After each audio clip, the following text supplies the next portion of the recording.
Hello and welcome to the High on Security Podcast. Today we are sitting here with Adrian, Delchi, and me. Add me Uh, back in. and Sergio was here and he disappeared. Um, so today we're going to be talking about a whole bunch of the latest InfoSec news. Oh, I'm Uh, at it. Hi. Hi, he's back. Say hi, Adrian. Hello, Adrian. Hello, Adrian. Adrian is the founder of the IronGeek Cast, as well as the person who has recorded more InfoSec conferences than pretty much any other man alive. Um, those who know him love him, and those who don't like to cause trouble. But he's here very briefly just to say hello, and because people are going to come in and they're like, "Hey, where's Adrian?" So Adrian can at least say, "Hey, I was there, and then I went to go get dinner." Hello, folks. So, so we've changed the name of the cast, mostly because a lot of the old members have kind of moved on to other things. And those of us who are still working on it, felt it's like time for a little bit of a change. So today we have Delchi here with us, and we're also going to have a few other people join later on. A lot of different stories to go over. Last but not least, Frank does not have his shit together today because he has been dealing with too much at once lately. So for the past 6 months or so, I have been incommunicado. Haven't really been doing too many casts. Started a new job, and then as life goes, sometimes you just don't have time to do all the things you'd love to do. I do really enjoy spending time with all of you, putting out this cast every week. Sergio switching over to YouTube. He just wants to watch, which is fine also. We have so much that's happened in the past 6 months as far as Sergio's back. Hey, this is Sergio. He's a coworker and friend of mine. Today, Sergio is going to be joining our cast because tomorrow he's going to be giving a presentation, and he's going to be talking about some of the latest things that are going on in InfoSec to our team at work. So he's going to kind of give a little bit of a practice run on some of those topics here so that he can get a little experience going over the news as far as InfoSec is concerned. And also public speaking is always a little bit intimidating, even for me, especially since I never shut the hell up. So without further ado, let's get started and let's start covering the news.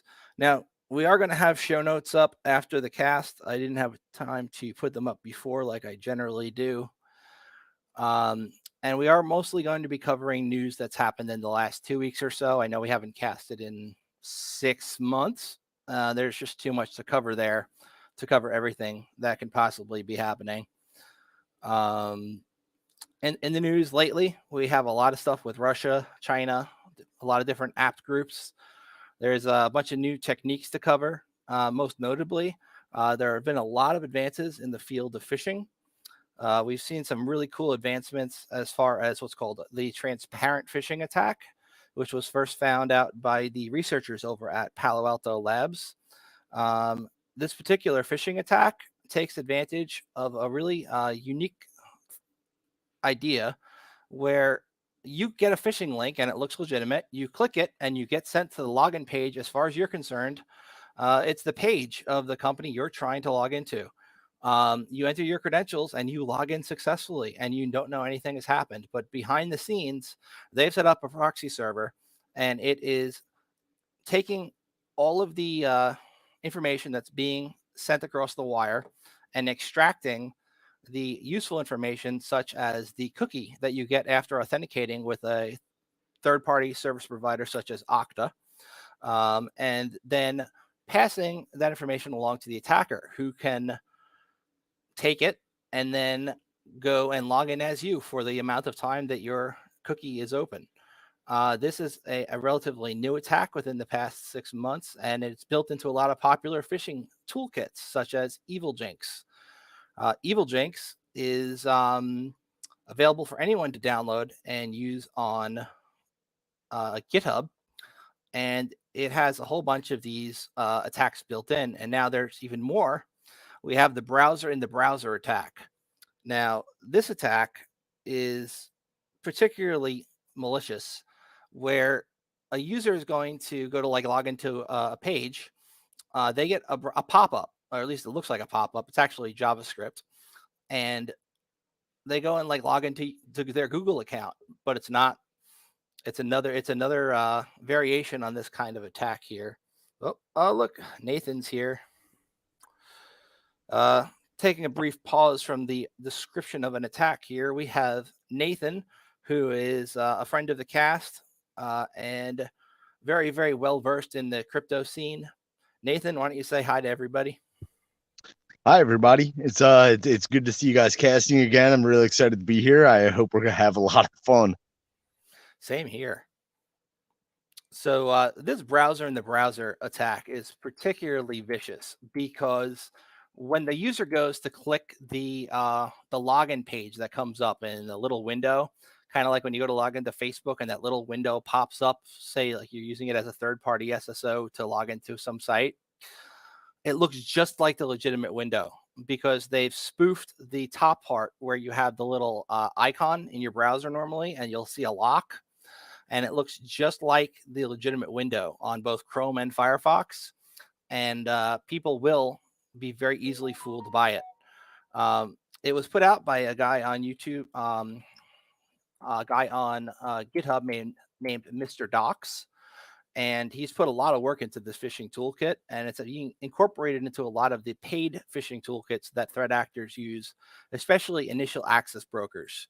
Now, I don't know if everybody knows what an initial access broker is, but it is essentially a hacker or group of hackers that will hack into a service, and rather than deploy ransomware themselves, or they go to these websites like the Magbo Marketplace, and they put up a posting saying, I've got access to such and such company. And they have a bidding war, kind of like eBay, and people bid for this access. And the threat groups that have the most money, notably ones that have made money off ransomware attacks in the past, will bid on these access threads, and whoever pays the most money gets the access. And once the access is given out to one person, they then don't give it out to anybody else. So they do have somewhat honor among thieves, I guess, but it's still really scary when you think about it, that the person who hacks you might not be the person who then deploys ransomware to your organization. They are two separate entities, which means when you're looking for TTPs, you have twice as much work to do now. It's a whole marketplace going on the dark web for people who are selling access to breached organizations. There are, luckily, one of the largest marketplaces for such data, as well as leaked data that would be sold on the cheap, was shut down last week. Not by the United States, but most likely by Russia, due to the fact that they had leaked data about the Russian government and that they were also in Russia. So raid forums, which was one of the most popular and longtime favorites of threat actors, was taken down and is no longer accessible.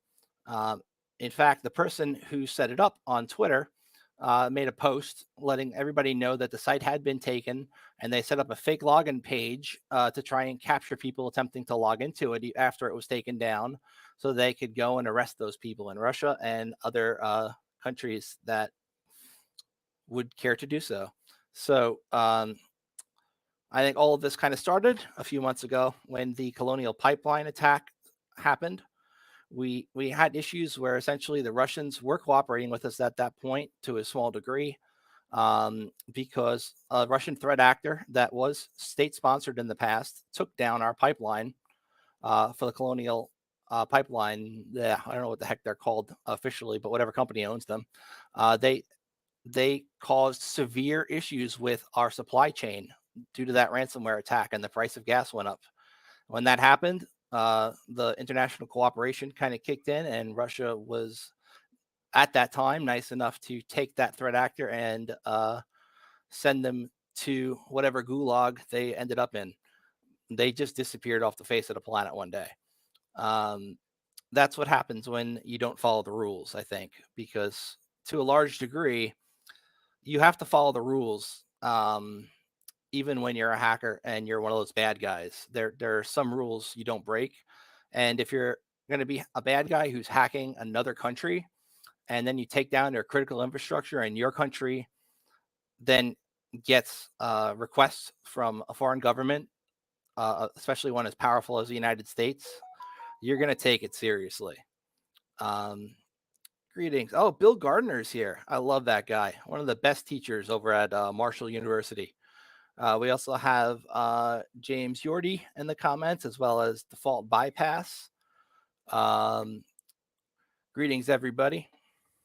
Thank you for coming to the cast today.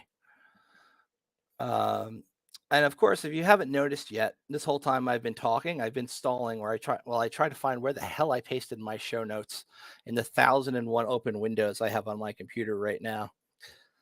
What have you guys been up to in the past few months? IronGeek, what's been going on with you?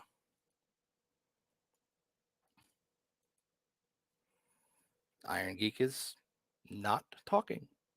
Okay. And then there was silence. Delchi, what's up with you?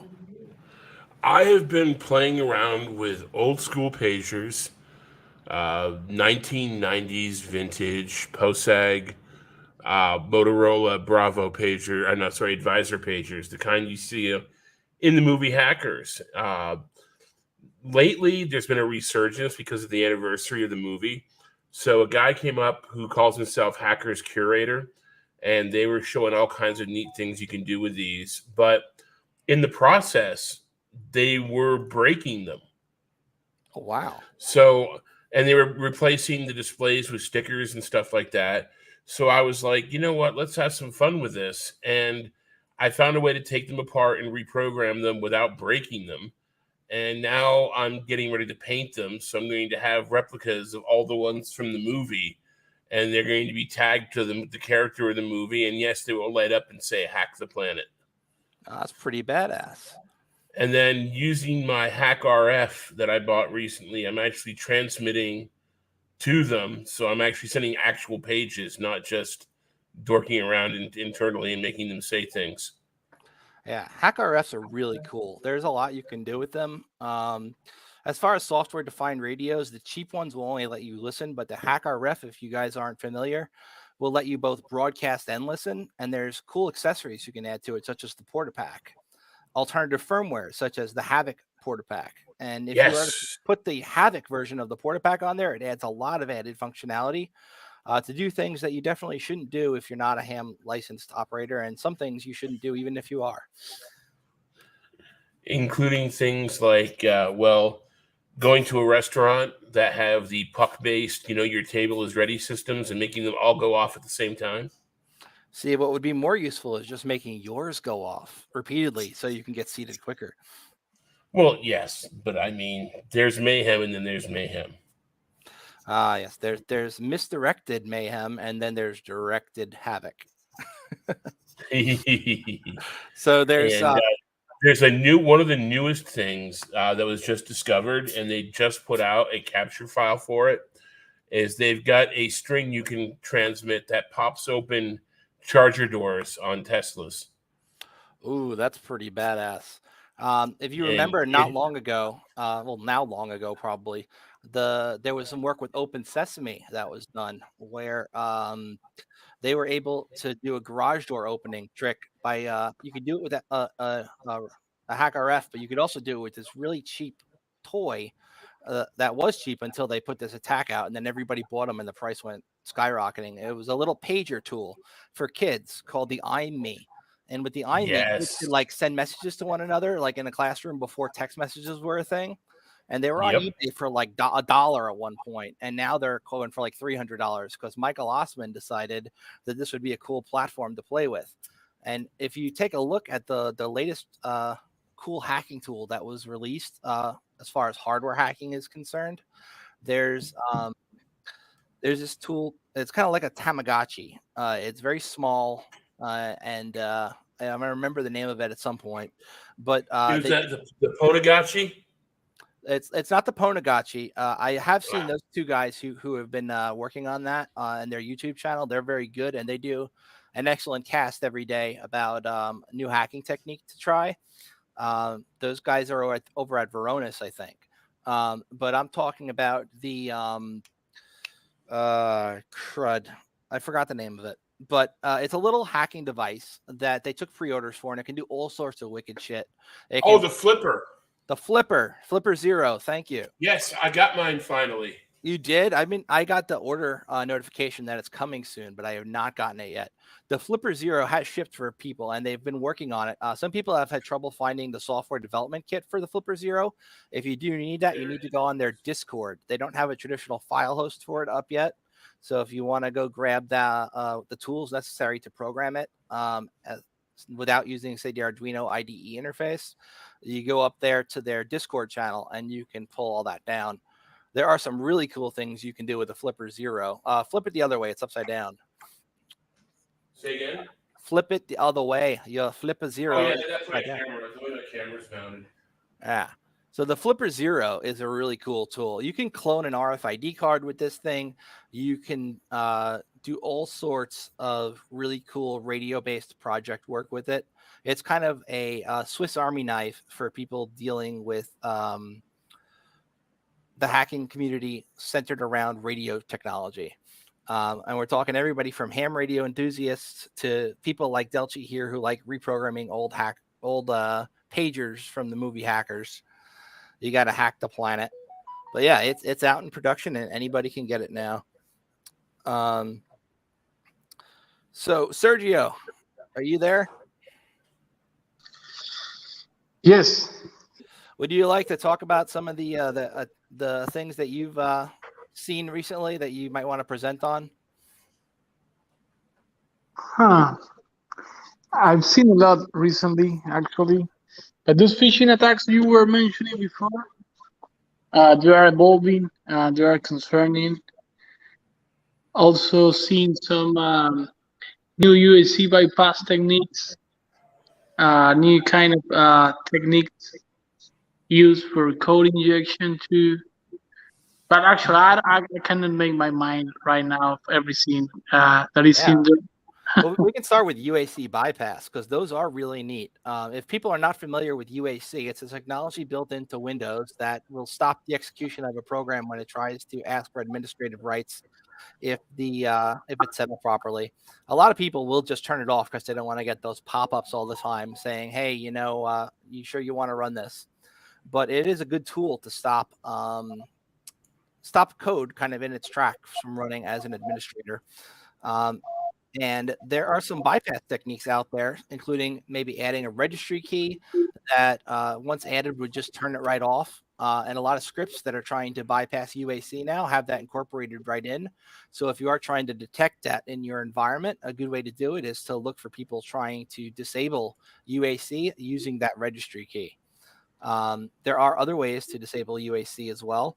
And we were also, I believe, Sergio and I had been talking earlier this week about how when attackers are trying to execute something, essentially gain elevated rights on a Windows machine, they use a technique called a named pipe. Now, named pipe impersonation is kind of an old technique, but is a go-to and is actually not that hard to detect.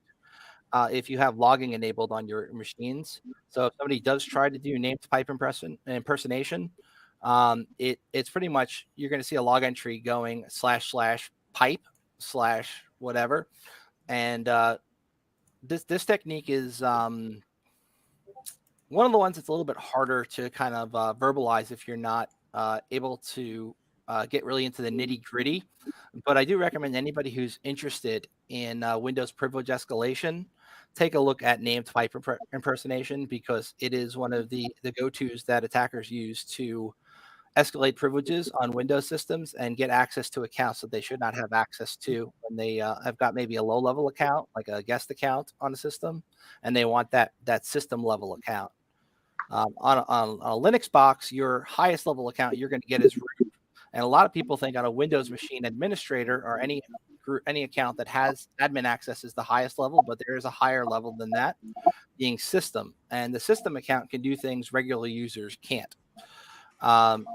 So the system account can pretty much do anything. Everything. It has the keys to the kingdom. Once they've got system on a computer, you need to reimage that, because no matter what you do, you just don't know what they've done to it. There's no fixing that with, like, you're doing a malware scan with malware, bytes anti-malware, and you're like, oh, I'm going to fix this. If they got system at some point, you might as well just wipe the system. There's no point in fixing it. It's game over. As far as techniques, though, go ahead. I was going to say that the Log4Shell vulnerability, once it was executed, it grants you access to the NT authority system accounts. So that was why it was so dangerous and had everyone freak out. Right. Log4Shell was a recent vulnerability that we have seen. Well, Delchi, what the heck are you displaying up there? Is that a Lowe's gift card for $1 screen? Well, if you look really, I'll explain it later when you're done with the turret topic. Okay. So the gist of Log4j is that within Java, there is a logging framework built in that a lot of developers chose to use. There is a protocol called JNDI that is how you access this. And it is there's an ability for an attacker who is trying to gain access to a system to use this string, and once this string is entered into the logs, it will execute the code that's in that string. So think how dangerous it is if anybody who can get an entry into your log file can get a system level prompt, and how many different ways there can be to get something written into a log file for an application written in Java. So that's one of your dangers with that one. And the little brother of that vulnerability has come out. It's a second vulnerability. I think Sergio can probably present on it. Is this the Spring4Shell? Exactly. So yeah, this one doesn't seem as much or concerning as the previous one. I think that the analysis behind this vulnerability is in development right now. I just know that you have to have a tomcat server running that piece of code to be able to accomplish the attack. I don't have any much details about that right now. No, the Tomcat angle is good. So this vulnerability, the proof of concept that's been put out requires uploading a .war file onto a Tomcat server. This is a compressed file format that generally you use when you're deploying modules to Tomcat. And it essentially what happens is if somebody is able to get one of these files on there, they can compromise the entire server. But that's just the proof of concept. The underlying vulnerability in the Spring framework for Java is a lot more interesting. And as people continue development on their own versions of the proof of concept code for this, it's likely going to affect a lot more systems than just the Apache Tomcat servers that were initially the demo for it, because the vulnerability is within Java and the Spring framework. And these two things are used in a lot of different projects. So right now, we're lucky enough that there aren't many proof of code exploits out there for it. So proof of concept rather. So what you can do is patch your stuff now so you don't have to deal with it later. Patching really is key. If you're keeping things up to date, you're going to have a lot better time in your line of work if you work in information security or in technology generally than you would if you don't. However, we have seen something in the news that affected a lot of people who were patching regularly, and it was a politically motivated attack. Essentially, what happened was we had a threat actor. I can't really call him a threat actor. We had a developer who was very political, and they decided to put a piece of code in their system, in their open source project that a lot of people rely on. And it was a Node IPC, which I believe the name of it. And what that was something that's used by Java for running web servers, and a lot of projects rely on this code. And any machine that was in Russia or had a Russian IP address that used this project got wiped. Essentially, the second they updated their project code, and a lot of people who are diligent about patch management will update frequently. When they pulled down an update for this program, it wiped their instances, and a lot of places didn't have proper backups. There was a nonprofit that is now suing them. The nonprofit was tracking human rights violations and abuses in the Ukraine and Russia, and their server happened to have an IP address that went through Russia, and because of that, their server got wiped, and that was kind of a big issue for a lot of people because essentially he undid a lot of the work for that organization that was tracking these human rights abuses by his little political stunt, and also undermined the public faith in open source code to a large degree, where a lot of companies now are reconsidering using open source projects in their environments because of the threat of a rogue developer being able to mess with their internal systems. So if you are going to be using open source software in your environment, and I certainly do think you should, because there's a lot of good stuff out there, you have to use your own repositories for your own package management. GitHub is great, but if you're using a production Linux environment, you should be hosting your own update servers so you can control the update process. If you're not doing this, you're going to have a bad day someday when somebody pulls down an update that breaks things. That's why change control, things like this are also important. It's also why a lot of places tend to test out these updates before they push them out network wide. I've been famous for doing that for years. Having a test environment, maybe 10, 15 machines representing a slice of the overall environment. And every time a patch comes out, testing it on there first before pushing it out to 10,000 users. Right. A good patch management process will help you a lot from the heartache of having to deal with a issue at 3 a.m. on a Saturday when everybody else is gone and things are broken. I have dealt with this in my career when we pushed patches on Fridays. Most companies do this on Tuesdays. The company I worked with did it on Friday. And then we had things break in production. And then the whole weekend for the entire team was just spent fixing stuff. So to that degree, you patch management, delaying patches is a good idea. With mission critical patches, you got to make sure they're not going to break your systems. Welcome back, Congressman Hawk. So delaying a week is usually good for like mission critical.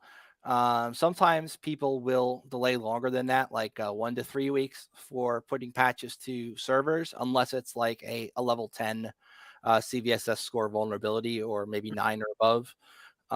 There's always exceptions to that, but the gist of it is you need to control the patches that go out to your system. You can't let Microsoft be the arbiter of when you're going to run updates just because they release them on Tuesday. Even if it's a high level vulnerability, you got to test it first and make sure it's not going to break production. That's why you should have in your environment a secondary staging area, not just production. If you're literally only have a production environment and you don't have a testing grounds to make sure things aren't going to break, someday you're going to have a bad day. It might not be today or tomorrow, but it's going to happen. And with the most recent Microsoft patches that have killed printing, nothing will make users pick up torches and pitchforks faster than suddenly not being able to print. I think with Print Nightmare, which was one of the things I was going to cover later in the cast, one of the most distressing things about it from a sysadmin kind of point of view was the fact that not only did it break printing when they patched it, like their initial patch came out and it broke printing altogether. Their initial follow-up patch that a lot of people then pushed broke other things. And then finally they put them up with a patch that worked. But at this point, I think a lot of places were like, F Microsoft and their patches. I'm just going to do it myself, and looked at what reg keys needed to be modified and push that. Oh no, it looks like we lost some people. Have I been talking too much? That happens sometimes. Way too much. I want to touch on a very, very common theme that there's been in this previous 30 minutes. That nation state actors or nation state inspired or sanctioned actors are what's causing a lot of harm to the end users, the people that rely on supply chains and stuff like that. And then also this whole thing talking about shaking confidence in proof of works in free and open source software would be mitigated with or I would say is more an advocacy for proof of work. The idea that a consensus mechanism and the idea that code would be verified by everybody having to constantly check some at the top of every block. Right. Well, how would you go about doing that if, say, you were in charge of an organization? What would your go-to be? Well, so the idea is the problem is the organization is the single point of failure, and so that they would have to submit to the idea that model isn't really working so well anymore, and that a time-stamped proof of work mechanism works better. And there's a lot of bad press because of energy consumption, but the energy consumption is much less devastating than the outcome of any type of breach or attack or anything like that. If we can look at the economic harm that's been done from supply chain issues alone over the past couple of years, even when Biden sat down with Putin and was like, hey, it's my guys doing it, it's your guys doing it, let's shake hands and make a truce, right? Pretty much admitting that the very great majority of ransomware was nation state attacks between the US and Russian government. So even to say that they put that aside for a little bit, the contents of the shows so far have been, well, the problem remains. The problem is still there. So how do we fix the problem? Decentralize the authorities. And I'm not talking about the nation states, all of them. So you like the idea of free and open source software. If there's going to be a lot of people that have to run a series of code before they update to another series of code that they can have like assessed and looked at before they decide to change, update the chain. Mm-hmm. An improvement proposal. If that sort of thing happened on the testnet first, then these issues wouldn't ever come to light. They would never be. Well, I agree that if you test stuff out, for instance, in a test environment before rolling to production, it's going to certainly mitigate a lot of this shit. But what happens when your production code that's tried and true has automatic update stuff built into it that you didn't build into it, that the developers of the open source project built into it, and then you're running this code out in the open on say a web server somewhere that maybe is not hosted in your environment for like VPS, something you're buying, right? Something you're paying for. And some developer decides, you know what? I'm going to nuke my project from orbit remotely. And then you lose all your data because of some hacktivist who thinks they know better than everybody else. This is the first time I've seen something like this happen. It's kind of like noteworthy to that degree. Because generally, when we see an attack, like it's a supply chain attack, when you really think about it, because we've seen a few of those recently, There was the supply chain attack that affected Kaseya through their update mechanism, which was a program that a lot of companies rely on to remote into the computers of everybody in their organization. And then there was other major vendors, SolarWinds, the Orion issue, where they essentially their update mechanism was hacked by a threat actor who got in via the FTP server they left open, and was able to take code and get it pushed to production. That should have never been pushed to production, and that ended up affecting everybody who used that. And those SolarWinds attackers were really they were everywhere for a while, and that was Russia, and they had access to everything for months before getting detected. I remember doing the work trying to reverse the DNS algorithm that they were using, where essentially they had a string of DNS addresses they were going out to that corresponded to each attack, that each instance of an attacker that compromised an environment, and it was usually the domain name associated with the attacker encoded in it wasn't just base 64, it was base 64 combined with a few things that if you just put that string in like CyberChef, it would be able to figure it out.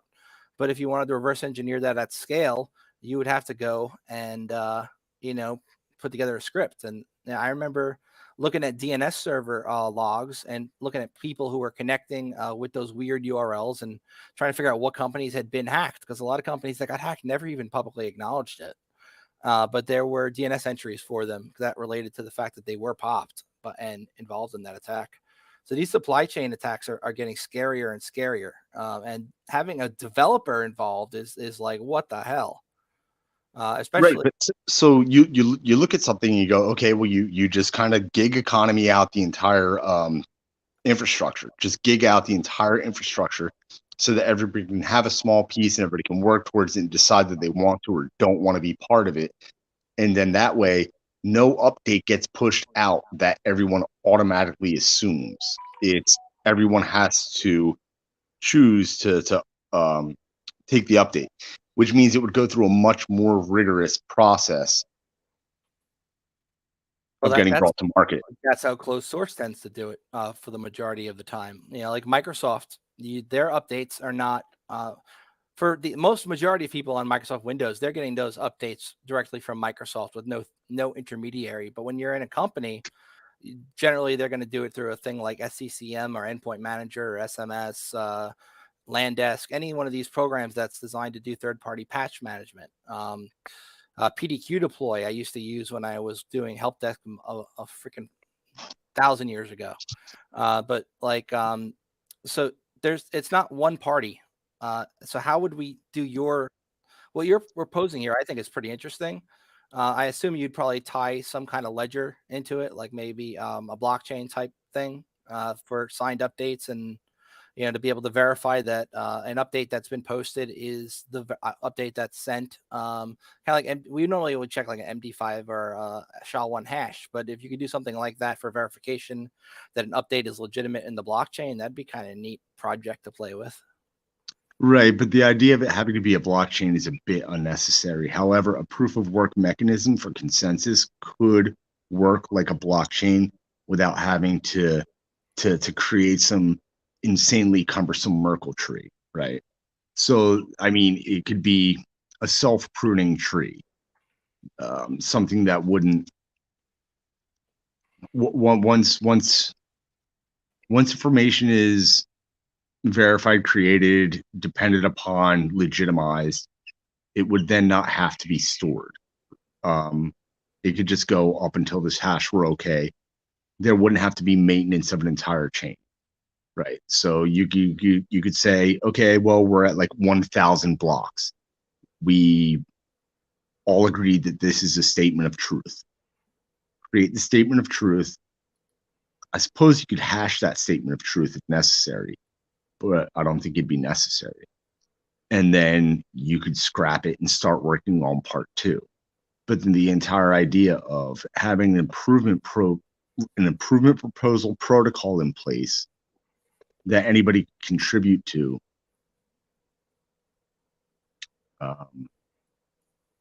I think would be probably a better methodology moving forward. Guys, I'm really distracted here. I got can I turn my camera around? Oh my! I got these little fuckers. Did you learn Unix lately? Because your beard has gotten a lot larger from the last time I saw you. That's how beards work. Dude, I had a beard for like 6 months, and it got to be like maybe out to here. It was like a few inches off my face. I saw you. It was not even 6 months ago, and your beard is like 5 years of my beard. Yeah, no, I was trying to show you the chickens. The chickens were the important part. But all right, if we're talking about the beard, are you making your own food now? yeah. I got some eggs going, growing lots of peas, growing cucumbers, cantaloupes, all kinds of fun stuff. It's springtime. It's time to surround me and my daughter with new life. But going back to what I was talking about, you look at some of these decentralized projects that are truly decentralized, like Litecoin. Litecoin has never once been down.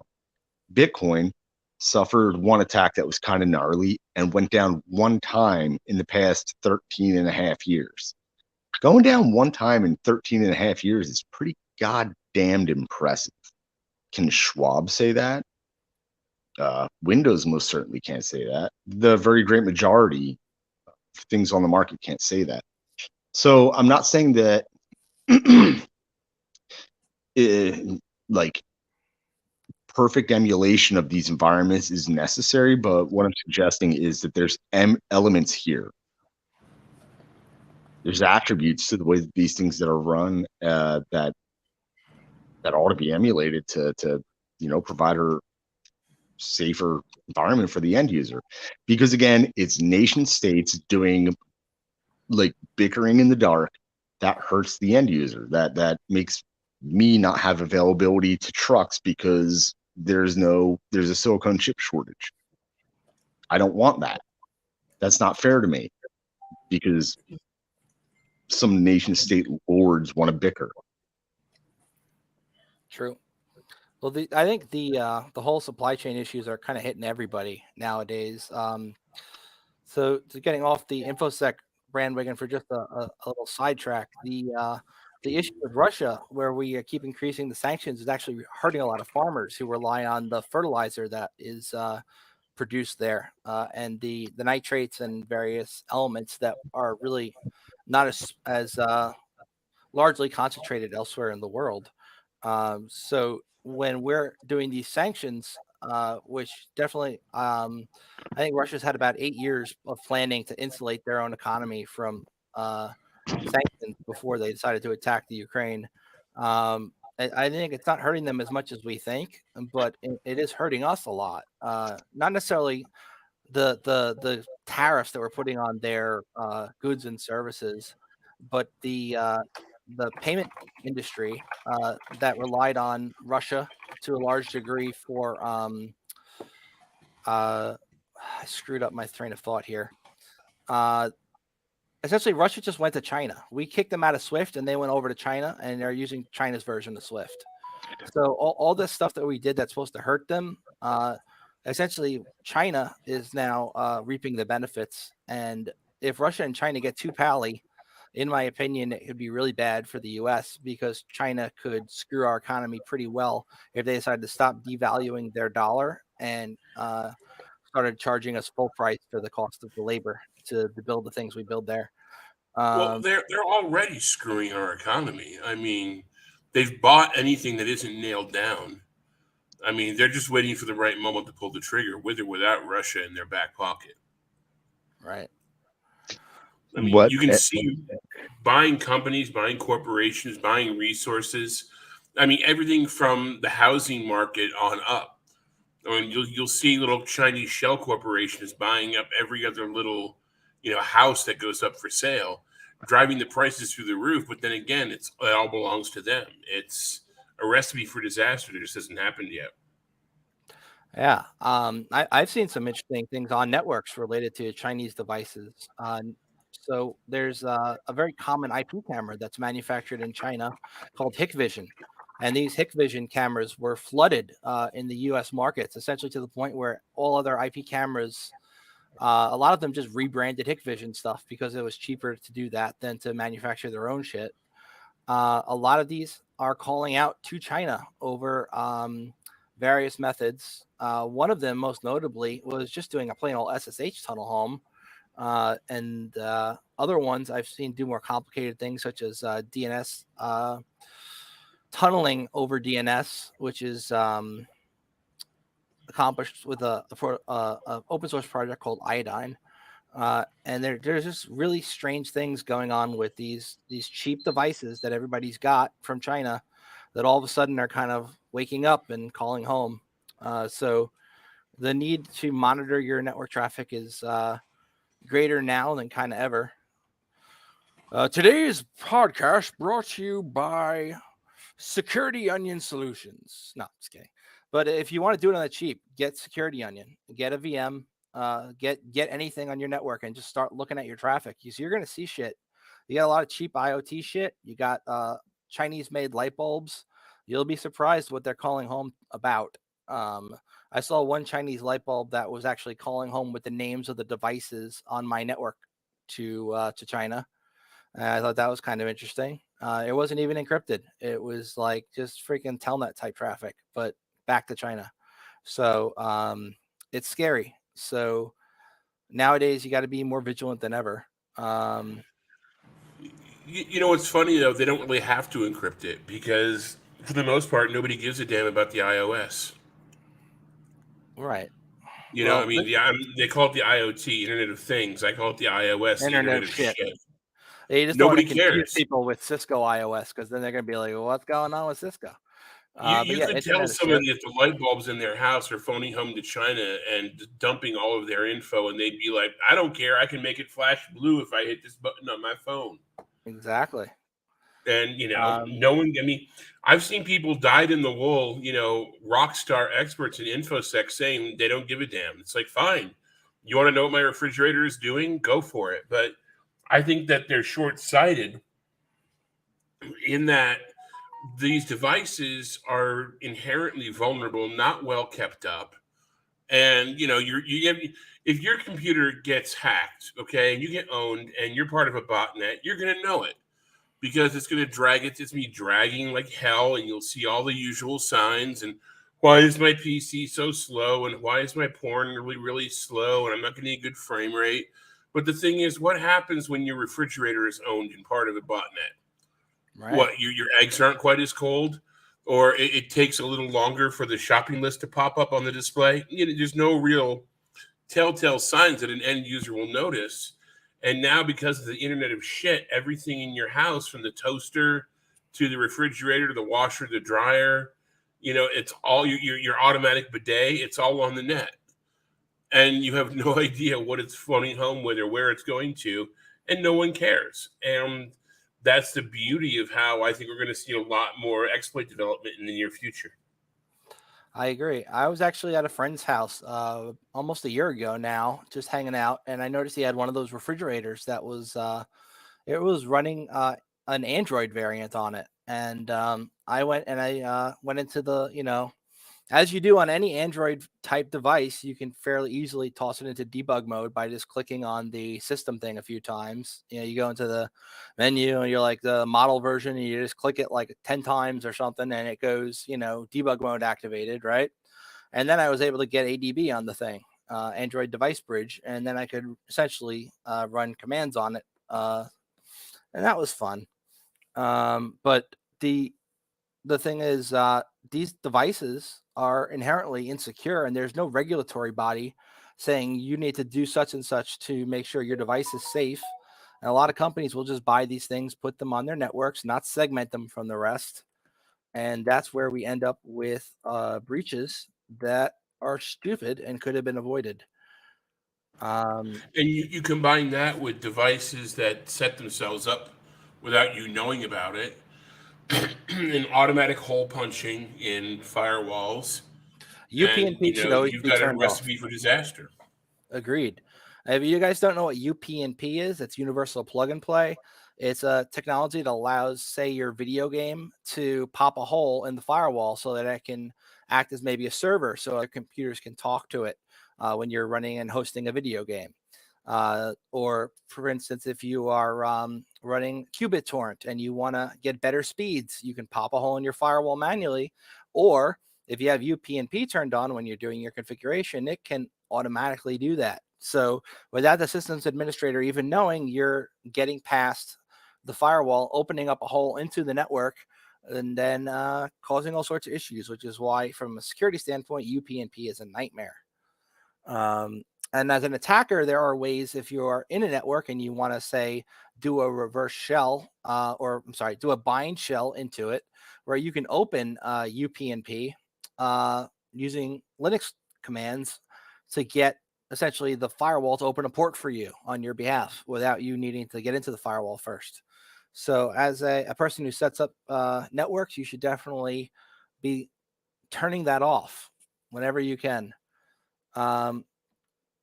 We've seen a lot of issues related to routers lately, home routers specifically over the past few months that we haven't really talked about because the show hasn't been going on. But we've seen issues where the firmware that's on the device that doesn't have any auto update functionality, the user has to manually update it usually for like a Linksys router. There are holes that have been taken advantage of. Xiaomi is a manufacturer that sells really cheap Chinese routers, and there was a hole in there for 6 months that was known about by everybody. It took them 6 months to put a patch out for it. Even then, most people haven't even applied it. If you look at Shodan, the numbers have dropped very little since they pushed the patch. I think one of the largest holes we got right now are this. Delchi, it looks like you want to demo something. Would you like me to switch the camera over to you? Hey, sorry, no, I didn't mean to interrupt. I was just setting up the thing for later. Oh, cool. Yeah, I didn't want to interrupt. I wasn't trying to interrupt you. I'm using this new software I got to generate like video stuff, and it's a little tricky to get set up. Oh, neat. Well, let me know when you would like to present that, and then I can switch the window over Like to you. this right here, for example. Wow. This just happened. I ordered a bunch of stuff from Lowe's and had it set it for in-store pickup, paid for it and all that. And shortly thereafter, I got this. And I mean, anyone who looks at this and knows right off the bat that it's bullshit, right? Mm-hmm. But take a quickie sort of look. Hang on a second. Take a quick look at this. Look at that return address. CapeCodHealth.org. They're not even trying anymore. Well, does that mean they compromised CapeCodHealth.org in order to get email there too? Because if they, I would imagine. I know you can easily spoof the address you send an email from, but to have a return address like that's kind of like why? The thing is, there are so many ways to catch that now. You know, between DMARC and everything else, that you couldn't really forge it to look like it came from Lowe's. So you have to use something else. Right. Well, but I think it's interesting. I mean, this is common stuff, right? But within 12 hours of placing an order with Lowe's, I get this in my inbox. That is kind of interesting. I'm wondering if it's through Lowe's itself, or if it's through your browsing habits, through cookies and such. Well, the thing is, I generally I'm on top of that, and I am keeping my shit patched. But the thing is that I did this. I paid with PayPal. No big deal. Everything looks fine. But this would say to me two things. Number one, Lowe's is popped because they got the information. And then this, what is it? Health organization, they're popped because they're being used as the mail mule. Right. And then there's actually, you can't see it in the screen cap, but there's a a link that says, click here to log in and fill out the survey. So it's like 3 levels of bad. Yeah, I see it. It is not good. All in one email, 3 levels of bad. What do you know? And again, possibly more, because who knows where that link will. I could look and find out, but it's like, who knows, where that link will take you. Yeah. Well, we should go on an adventure and open it up. It's not on your computer. Odds are it's going to take you to one of these sites where it tells you that in order to get your gift card, you need to take a bunch of surveys, and then essentially you end up spending. I saw a video on this just yesterday. This guy wanted to get a free fridge that had it was branded Dr. Pepper fridge, right? And it's like, yeah, in order to get the fridge, you just need to fill out these special offers. So he fills them out, and then now you need to do 3 platinum offers. Okay, he fills those out. And then 3 gold, and each one of these was like at the minimum $1 each that he had to put on a card, and then each one of those was going to be like a recurring subscription payment on that card afterwards. And he used privacy.com cards just for the example, but like at the end of it, he didn't even get the freaking fridge. Like it goes, oh, sorry, you've already claimed this offer this month, and then all that. Yeah, you never get it. Let's be real, you never get it. I know, but like the fact that they were dangling it there was like it was kind of that's been going on. That's been going on since forever. You know what I mean? Yeah. I saw that like 5 or 6 years ago. But I'm sure it's still going around. There's always new shit that's just rehashing the old shit in a slightly different way. Yeah. But you'd think by now people wouldn't be falling for it, but there you go. They do, though. Oh, look, it says Hack the Planet on your screen. Yeah, this is the pager thing I was talking about before. This is the POSAG Motorola Advisor Classic, not the Pro. And this is what it looks like torn down into the basic 3 components. The HackRF, and then in the window you can see the custom programming software, and how you can make it. Whenever you turn it on, it'll say "Hack the Planet," but also you can hold on a second. You can also set the cap codes and use the HackRF to transmit, a message to it saying "Hack the Planet, meet me at Grand Central." Right. And one thing I found out about cap codes, which I did not know before, is that cap codes have a similar setup as subnetting, where you have a particular cap code that transmits to all cap codes in a certain range. They have like a broadcast cap code that sends a message to all cap codes between X and Y. There's a document about it that isn't really clear, but if you're not on drugs, it might make sense. So there you go. And the other thing I found out about this is that you can set a password for it. And these particular pagers, you get 8 tries to guess the password, and then they brick. And the only way to unbrick them is to literally solder a bunch of wires on there and ground them, and then run a modified version of the programming software. I've heard tell there are some people out there from back in the day have actual like cradles and stuff that are made for this, for blowing passwords out. They used to charge you like $15-20 to blow a password on one.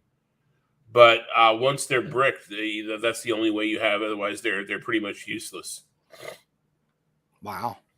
So why are they breaking all the ones that they bought in relation to the movie? Okay, well, here's the thing.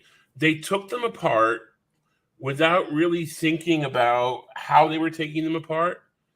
And what's the key thing is there's a cowl that goes right over the display. And if you go in there with a guitar pick or something to try and pop it off, you'll end up you'll see those little brass colored bits that's right above the display. you will end up breaking those. Just even pressing on them a little will destroy the display. Also, to get to certain parts of it, you have to move the display a little bit. And I'll show you. My microphone won't reach, but I'll show you what it looks like. The piece that creates the backlight is actually soldered into there. And you can snap the contacts, and it can render the backlight unusable. So I broke 2 of them before I figured this all out. And then the other part is the radio board. This is the smaller board is the radio board, and the larger board is the decoder board. And the radio board is where all the fun secrets are. This is where you actually tune it.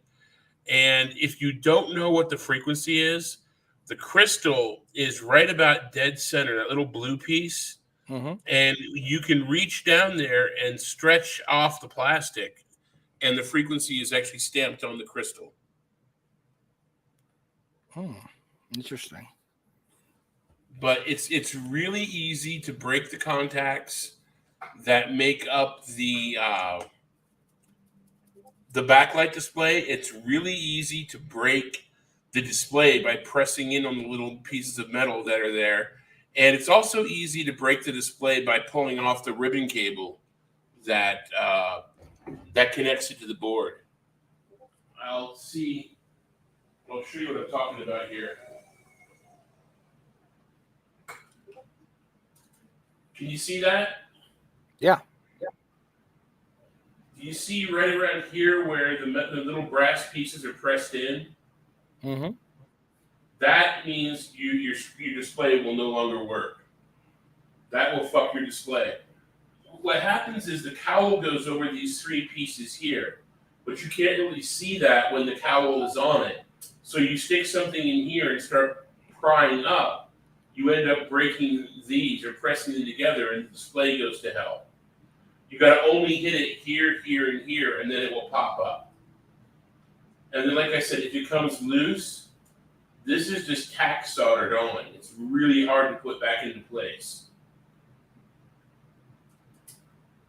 And then, let's see, in here, I've got,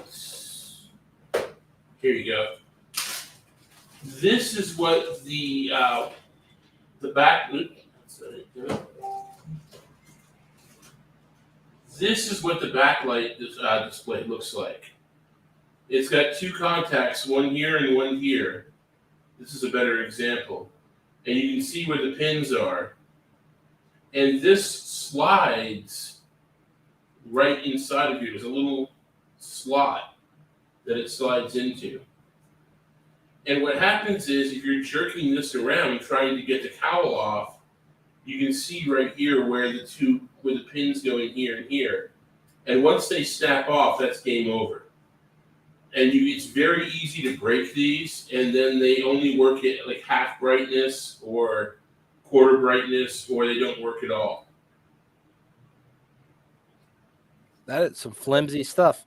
I'm surprised those pagers were so resilient back in the day. I remember kids. Well, they're not only resilient, but there are certain ones, if you look, only certain ones will still have this. Like right here, you'll see where the stickers used to go.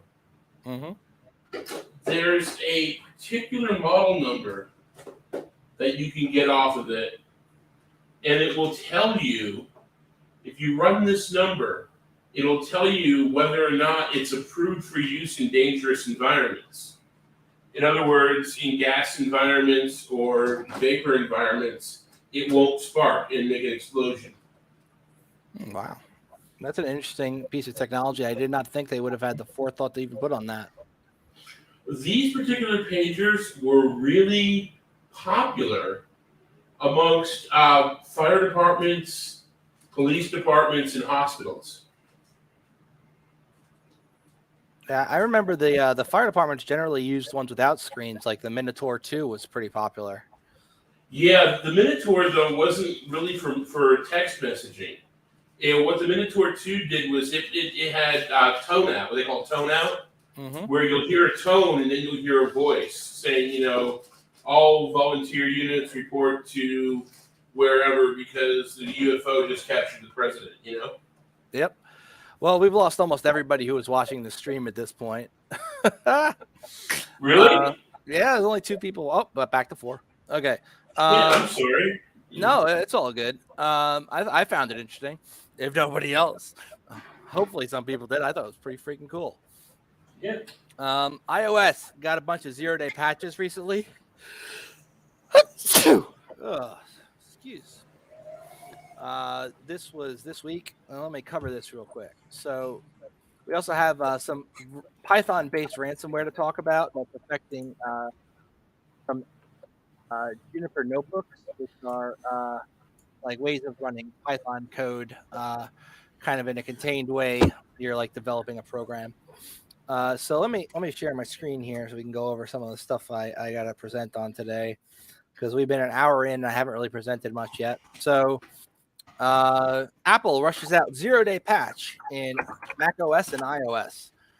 These vulnerabilities can allow a threat actor to disrupt kernel level activity and may be under active exploit.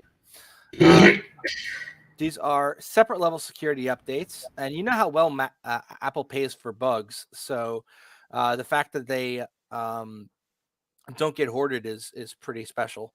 The CVE 22674 is an out-of-bounds read issue in the graphics driver of Mac OS that could allow an application to read kernel memory, which was addressed when it was being actively exploited, and they fixed it. There's also vulnerabilities in the 4th and 5th day flaws patched by Apple this year. These, the gist is if you got an Apple device and you're not keeping it up to date, you might not have so much a good time. And the thing is, Apple charges for updates, so it's kind of in their best interest for them not to fix these things on older devices. There is a 0-click vulnerability targeting iMessage called forced entry. This is reverse engineered from what NSO Group was using in their Pegasus spyware and is now starting to be used by threat actors. So if you're running an iOS device, definitely make sure that you are keeping it up to date. And if it's too old to be kept up to date, go buy a cheap Android. Next, we have new Blackguard password stealing malware is on hacker forums. So this is a piece of malware that was around for a while, and then the source code came out for it, and now people have been modifying it so that you can continue to use it. This is kind of like reviving Sub 7 at this point, but it's like take a piece of software, release the source code years after it was kind of popular, and then people start redeveloping on it, kind of thing. It has a lot of extensive stealing capabilities where it can steal passwords out of browsers such as Chrome, Opera, Firefox, and a bunch of other ones nobody uses. It also has wallet browser extensions. Now, these target a lot of the cryptocurrency wallets like Binance, things like that. So it can steal your stuff from those. If you have the Bitcoin Core extension, Dash Core, Electrum, Ethereum, Monero, all these kind of like wallets, it'll steal your crypto. It also affects Outlook. Well, it should be able to. Pretty much anything's going to be able to hit Outlook. But Telegram, Signal, Tox, all these messenger programs, it can steal stuff from them, and it can also steal your creds from popular programs like NordVPN, OpenVPN, various other VPN provider services, as well as FileZilla, WinSCP, and Steam. It takes all of these creds and puts them in a nice little zip file and then uploads it to the command and control server. It also has some pretty cool anti-detection features built in. And I'm not talking the typical check if there's one core and then stop execution type stuff. There's a little bit more advanced to see if it's running in a sandbox, and if it is, not run. So these are being used by a lot of threat groups. They're also being used by initial access brokers. Those are the people we talked about before who hack systems and then resell the access. The Python-based Juniper Notebook ransomware attack is pretty interesting when you look at it. The gist of it is we have an attacker, and then there's an exposed Juniper Notebook. Yep. So this one's only really going to affect ones that are exposed to the internet. So if you have one on like a private piece of software within your environment, you don't really have to worry about it. But if you have a Juniper notebook that's on the internet, you definitely need to update it to the latest version. Otherwise, you're going to be dealing with this attack chain you're seeing right here. And nobody wants to deal with that. Automaker cybersecurity is lagging behind tech adoption. This is kind of an Internet of Shit type issue. Pretty much any automaker that's not, say, like Tesla, they put these entertainment systems and stuff in their cars, and there's no patches to them ever. And some of them have internet access through different systems. We have issues where these automakers are not even taking it seriously when they're getting these reports of vulnerabilities. And these are systems that people connect their phones to, which can be an avenue of malware distribution to phones in like shared cars, such as like a zip car. Like you got to connect your phone to the zip car radio, and oh, my freaking green screen just fell on me. Ugh. Okay, that can go bye-bye. I wasn't even using it anyway. I have a background on. So the issue here is that you can have really interesting attack vectors with these cars where like you go to connect your phone to the radio and now you're getting malware on your phone over Bluetooth. There's no indication the door lock vulnerability has there's one where essentially the key fob can be hacked. This is not the typical replay attack we've seen before. This is a different one. They're saying it hasn't been used in the wild to steal cars yet, but it definitely will be.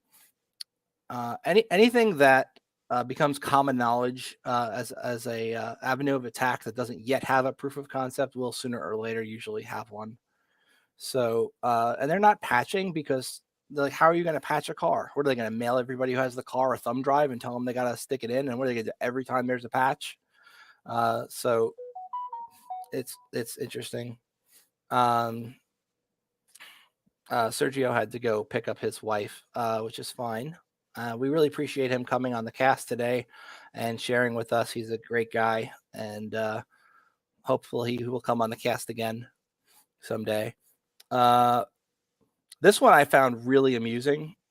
This guy was really pissed that the airline lost his luggage and was giving him shit about it and not helping him find it. So he hacked the airline to find his luggage.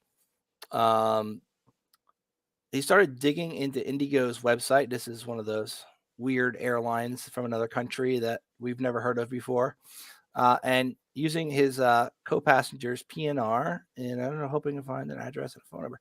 He tried various methods using the check-in process, editing the booking, updating his contact, none of it worked. Finally, he was able to get in when he was looking at the source code of the website. He's like, "Oh, I just accidentally hit F12," and it's like, right, sure, you did it accidentally, but he was able to find a way in and found his luggage. And then I find it funny. So like, oh, you won't help me find my luggage? I'm just gonna pop your website and find it myself. I don't think I've seen a case of that before, so I find it interesting. Also, we have some interesting stuff where Russian hackers are tracking your audio on Android, which is an odd way to go about attacking somebody, I think. But let's look into that a little more. So this is mysterious malware that's linked to Russian hackers. It's tracking you, recording your audio, and just completely invading your life. I don't know what Russian hackers have the kind of time to just sit and listen to random people's phones and like what they're doing in the course of their day. But it could probably be useful if they're targeting specific people, perhaps people in high levels of government to kind of get intelligence. It was a malicious APK file, so this is not a typical like install through the Play Store type thing. It was in the Play Store briefly, where it was called Razdan Earn Wallet Cache, but it's not anymore. We also have hackers increasingly using the browser in the browser attack. So the browser in the browser attack is something I covered very briefly earlier, but it's really wicked. So this started out as like some research a guy who makes a phishing toolkit was doing. And then it got incorporated into the toolkits of a Belarusian threat actor called Ghostwriter. And they've been leveraging this vulnerability to steal credentials. This is one of the other reasons why you need to two-factor everything you can, because even if a threat actor gets your credentials, they're going to need to then bypass the 2FA. And while there are some interesting techniques to do that recently, it's still the best we have for now. Two-factor is one of the best techniques you can use to keep your stuff safe, as well as making sure that things time out and don't stay logged in forever. So even if a threat actor were to gain access, they'd only have it for the amount of time your session would be. Cookies that last forever are just a bad security practice. A lot of sites use them because who would want to log into, say, Facebook every day, right? But it's not good. So these attacks have been adopted by 3 different threat groups that are mentioned in this article here. And they've been using them to deal with they hacked some satellite broadband modems, apparently. Modems. What? Wait, what? Oh, this is a different attack that's in the same article. Sorry. US-based telecom firm Viasat was, this was also, okay. It was a multifaceted and deliberate cyber attack where the Ukraine was able to gain access to their systems, affected 5,800 wind turbines belonging to a German company in Central Europe, and they disrupted the company. That's Viasat. There was another issue with not so long ago. What else is interesting this week in the news? We have the week in ransomware, and there's nothing really interesting new in there. We do have the end of the Cloudflare CAPTCHA is coming soon. If you have ever gone to a website hosted with its DNS on Cloudflare, you would have seen this. This is essentially it's like, hey, you go to a website and then there's this CAPTCHA pops up and it's like, you need to put these digits in here before you can continue to the website. And that's usually because you've done something suspicious or they've observed malicious activity from your IP address or somebody with one that's similar to yours, like in the same class C. They're getting rid of that in favor of some different technology that's supposed to allow people to more easily access websites without having to pop CAPTCHAs in. And I'm kind of glad. I'm sick of CAPTCHAs. I think they've kind of had their day. And the ones you see most prevalently now are literally just training Google's AI for their self-driving cars. And it's like why they ask you, hey, can you identify a road sign? And it's like, yeah, because they want the AI to know what a road sign is, and you're just helping train the AI. Mandiant is getting acquired by Google. So Mandiant was acquired by FireEye, I thought. Apparently maybe FireEye is also getting acquired. I don't know. They want Mandiant for 2 reasons. The first is they have solid skills, and the second is they may be more crucial to Google in that it keeps Mandiant out of Microsoft's hands. So it's pretty much just a pissing match between Google and Microsoft, where one wants it so the other one buys it. Mandiant is actually pretty solid in our industry. It used to be jokes like, oh, you know what Mandiant does? They just grep your network for Chinese traffic and then tell you what machines are hit. But that's no longer kind of the case. Mandiant has some pretty solid threat detection capabilities, and they're good at DFIR work, which is why they're one of the ones a lot of people use. Pretty good reputation, in my opinion, on our industry. There is a mitigation to the Spring framework thing we were talking about before when Sergio was here. The Spring framework mitigation is pretty much just update to the next version, which is, I think, a good mitigation. Fairly easy for people to carry out. And Windows privilege escalation techniques are always fun. Let's take a look at those real quick.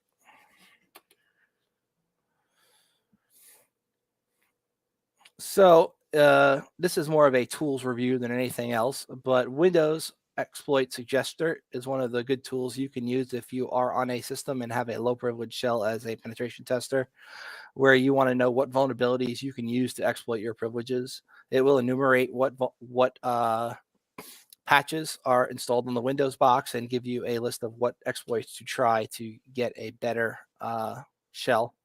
Session Gopher is a PowerShell tool that's going to use WMI to extract saved session information for remote access tools like WinSCP, PuTTY, and SuperPuTTY, FileZilla, and even Microsoft Remote Desktop, and it can be run both remotely and locally. JAWS is another enumeration script, just another Windows enum script, similar to those above. This is the kind of the go-to I have always used is Windows Privesk check. It's from Pentest Monkey. They also have some good tutorials on their site. Sherlock is pretty neat. It's a PowerShell script to quickly find missing software patches. It also does a few other things besides that. And PowerUp is cool. It's part of PowerShell Mafia's PowerSploit.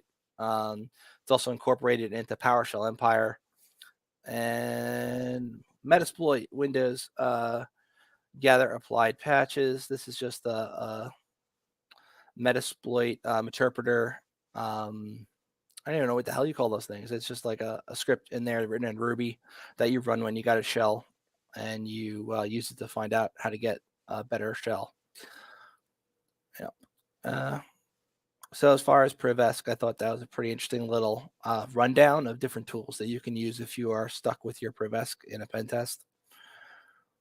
And zlib apparently for 17 years had a issue that just recently got patched.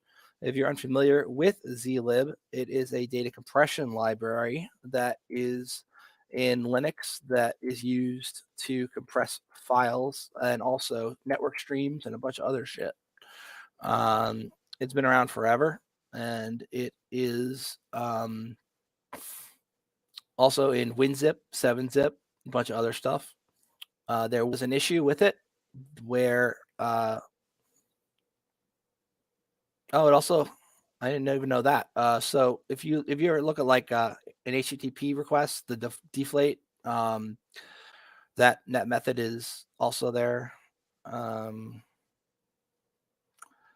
Okay, so it is very widely used. It's used and incorporated into a lot of products. So expect to see a lot of products come out with issues related to this as people figure out how to turn this into remote code execution exploits. Travis Ormandy, who has uncovered some bugs in the past,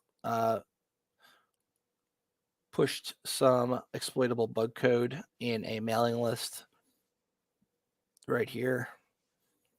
So it has been fixed in the actual library, but that doesn't mean that all the programs that use it that are not updated are fixed. So there's probably going to be like 7-zip vulnerabilities coming out and all sorts of fun shit not too far into the future.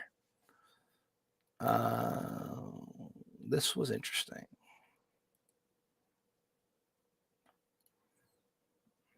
Nope, not gonna work.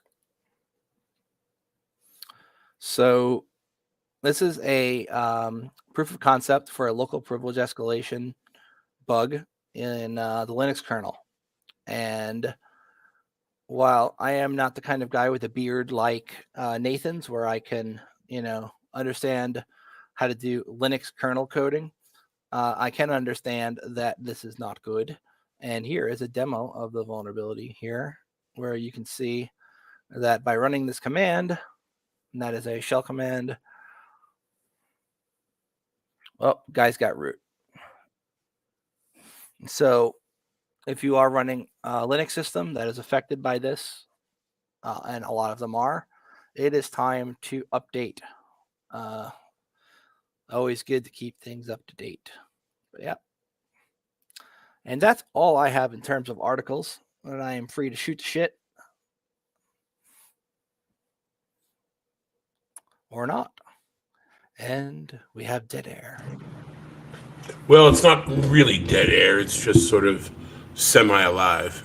It's a natural lull in the topic, in the conversational flow. And then there was silence. Science is only as good as the scientist. Oh, the fun you will have. Oh, the things you'll see. So let's take this off here and go back to there. Oh, hooray. My So email box just granted me a piece of beauty and fun. cool. You know, I'm doing HDA again this year at DEF CON. Oh, the And hacker disability thing? Hackers with Disabilities. And I just got the official floor maps to work with. Oh, wow. Are you working at all with any of the other disability organizations that will be there? Some of them.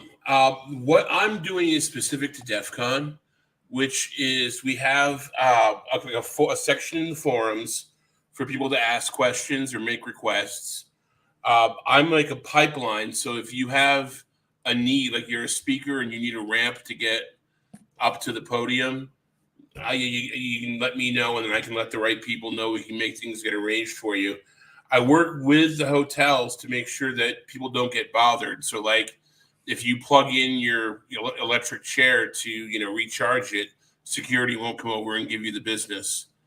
And we put together, for the last couple of years, we put together a digital map package that you can download and put into a tablet or phone or what have you, that shows you where things that are of interest to people who are with disabilities, like where the ramps are, where the stairs are to avoid them, where the elevators are, alternate paths, and where the service animal relief areas, stuff like that. And we also work with the presenters and the villages to make sure that everything is spaced out correctly, so that a person with like on crutches or on a walker or in a motorized wheelchair like myself can get around and see things without knocking things over. And then finally, we make sure that the first in all of the major track rooms and all of the meeting rooms, the first row of seats has a set of seats reserved for people with disabilities. That's pretty noble work. Have you reached out to the guy who runs Hacker Tracker and see if we can incorporate? Yes, we've already talked. We're going to work together this year to combine my info with the info on Hacker Tracker. Badass. I'm actually. We're open to work with it. I'm open to work with anybody. The thing is, there are some groups that are still a little edgy and angry, and we demand that you do this or else, and they're a little hard to work with, but I try my best. Yeah, it's like they don't hear you when you tell them things. Well, they have their own idea of what reality is in some cases, because when it comes to things like making things accessible, making information available for people who have disabilities, that's one thing. But the actual responsibility for ADA access is on the hotels and on the facilities. It's not a DEF CON responsibility. In other words, a doorway has to be X wide by Y wide, and a ramp has to be, this many degrees up, or you have to have, the basic ADA requirements for the building and the hotel are the responsibility of the hotel, not DEF CON. Mm-hmm. So if they don't have an accessible room, it's not DEF CON's fault.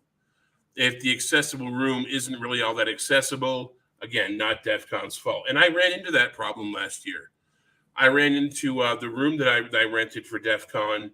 The doorway to the bathroom was actually too narrow.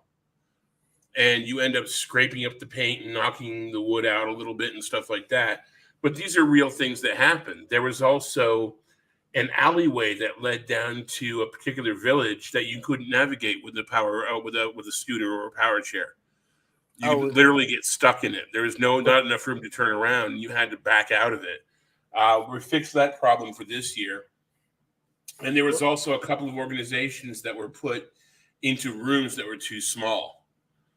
And there was no way you could, even if you were on crutches, or you had any kind of any kind of anything that would hamper you from free movement, you'd never make it into that room, or in or out. So, and a few things that were noticed last year that are being addressed, like the pool area had no ADA accessibility. You had to either find a member of the staff or wait for somebody to open the doors for you to get to the pool area. There was some amusement stuff. There was like a indoor miniature golf course that wasn't accessible. You could get into it, but you couldn't really navigate your way around the 18 holes. It just wasn't possible. And the arcade was, again, really small and really cramped. You couldn't get through. And, it's things like that. Plus, because of COVID, one of the things that happened with COVID during the show.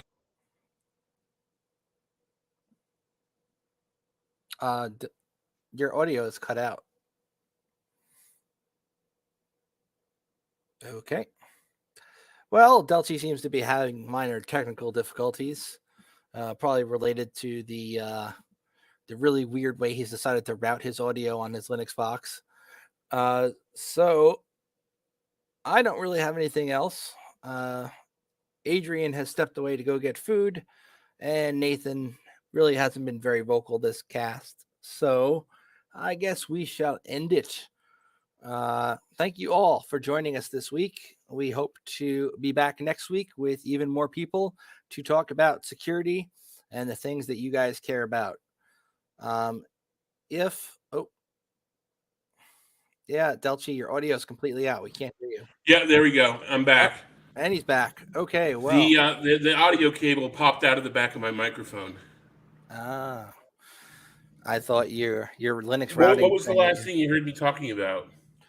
So you had just finished talking about the accessibility of the doors, and you talked about the pool and how you couldn't get into the pool. And the other thing I wanted to cover was after COVID, during the shutdown, there was a problem with what they called scooter gangs. Mm-hmm. People who didn't really need motorized scooters were renting them and terrassing through the casinos. They were actually riding them up and down the escalators and breaking things. So a lot of hotels stopped accepting pickup and drop off third-party rental scooters, and you could only rent them directly from the hotel. And over the past year, there are people who have been stranded because of that, because the concierge desk wasn't allowing people to pick up and drop off from external renters, and then they would run out. And so we're trying to help keep that in check and make sure the people who can't bring one with them can still get one if they need one.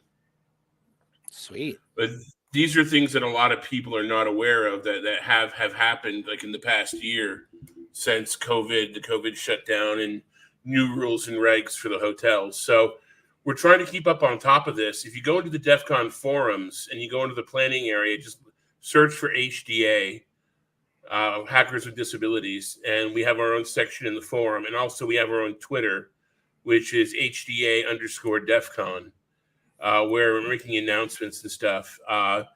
Thanks to me donating money, we have stickers and we are going to have kitsch and all kinds of stuff this year that we didn't have last year.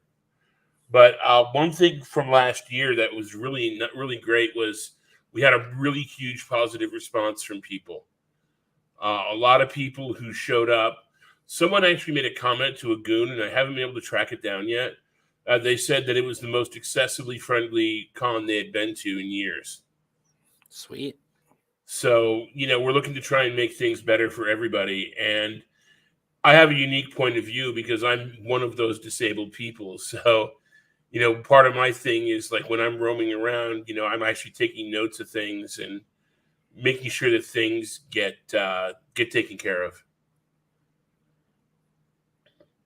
Well, that's awesome, man. It's really nice to see that people are taking on the responsibility of making sure those with disabilities have good access to the resources over at DEF CON.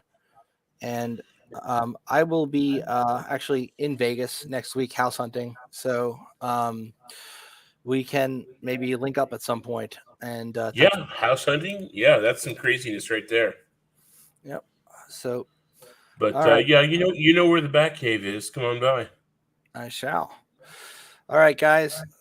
So thank you everybody for stopping by and watching the cast this week. Once again, this is the High InfoSec cast. We are the spiritual successor to the IronGeek cast with mostly the same people, and just decided to kind of change up the name a little bit. And yeah, this way maybe people won't always stop in and just ask where Adrian is, because if we call it the IronGeek cast and he's not here, people get very confused. So thanks once again. Have a great week and stay safe out there. Bye.